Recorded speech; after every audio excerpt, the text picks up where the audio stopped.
Je rappelle toujours que le proportionnel, celui qui gagne 1 000 € avec un taux de 10% par rapport à celui qui gagne 10 000 €, celui qui gagne 10 000 € va payer 10 fois plus d'impôts. Parce que les gens croient que proportionnel, ça veut dire qu'on paye la même somme. Non, c'est le même taux, mais celui qui gagne 10 fois plus paye 10 fois plus. Non, mais on paye tous le même niveau de TVA sur notre baguette de pain, mais sur la CSG, plus on gagne, plus on paye. Voilà, et les gens, sur des notions de base comme ça, c'est terrifiant. Et les gens, sur des notions de base comme ça, c'est terrifiant. Et les gens, sur des notions de base comme ça, c'est terrifiant.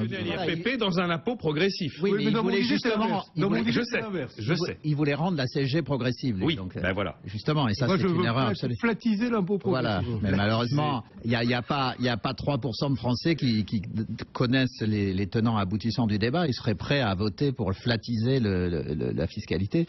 Et donc, ce qui est clé, c'est d'expliquer aux Français que ce sont les impôts proportionnels qui sont extrêmement justes, d'expliquer aux Français que ce sont les impôts proportionnels qui sont extrêmement justes, d'expliquer aux Français que ce sont les impôts proportionnels qui sont extrêmement justes.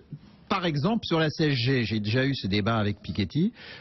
La CSG, elle sert essentiellement à financer des prestations sociales sous condition de ressources.